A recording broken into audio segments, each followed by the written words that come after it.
Okay, fellas, here's the Banshee plastics. I did make a cut right here up that edge, and I made a cut up that edge right there as well, to be able to get the desired angle for the plastics that I want for the special frame that I built. So what I'm doing is I'm using this Amazon June Jip plastic welding deal, and basically it's just a hot iron, handheld hot iron. That end gets really hot, and all you're doing is you're taking this mesh stuff here, cutting a piece to be able to form and fit the back side. I'll show you the back side right now. And you can see a little bit of the mesh right there, and then the mesh, basically put the mesh on, heat the plastic up until the mesh sinks into the plastic, which then actually gives it the rigidity. And then on the outside, I cut these so that they had a little bit of a gap in them.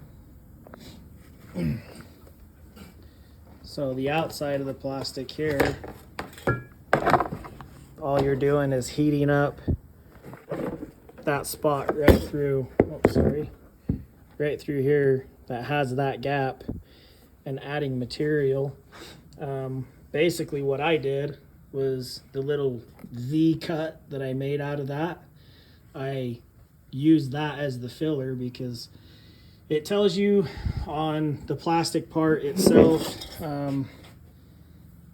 right there, as you can see, it says it's a PP, which I think is a polypropylene. So any polypropylene plastic will actually melt in there and give you the desired adhesion that you want. But now the plastics will actually fit without having to force them on the Banshee.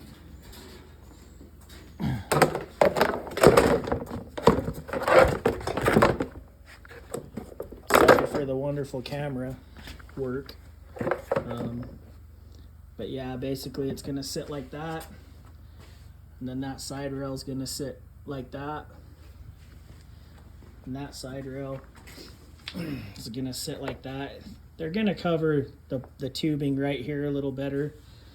Like this side over here isn't exactly where it's gonna sit. It's actually gonna sit down like that.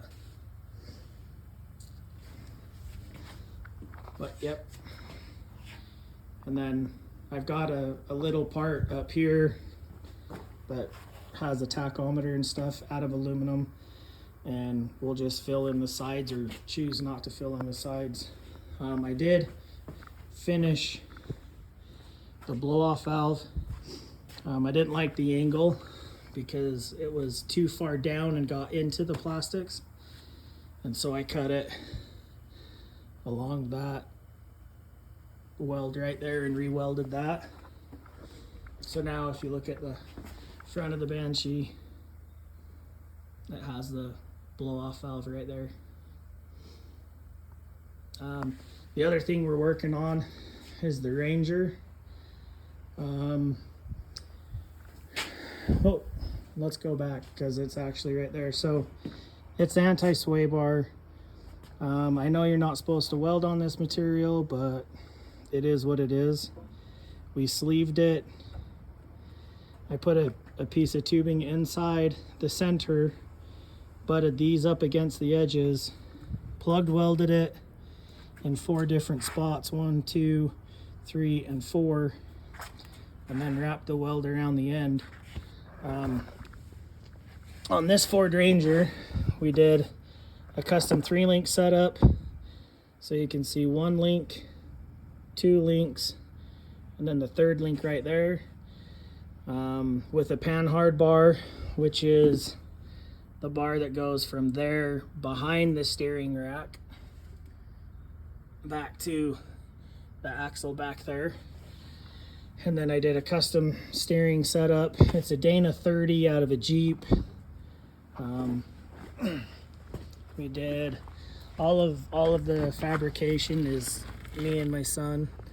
We did a big brace right there with the pickups.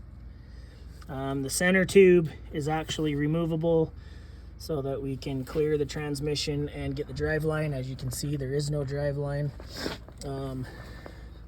Did shock mounts, spring mounts. Had to move these shock mounts up to get the higher springs.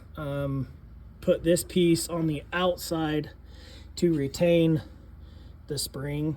So now it's a kind of a bucket, like the top of the spring actually sits right up in here. And so I've done that so that we can put a J hook under there to retain the spring so that when you're flexing it out, it just flexes and the spring doesn't come off. You can see the spring retention down there. But I shortened, I bought the wrong axle. The pumpkin was actually on this side, and so what we had to do was cut the tubes out and swap. So I had to put the short tube on this side and the long tube on this side.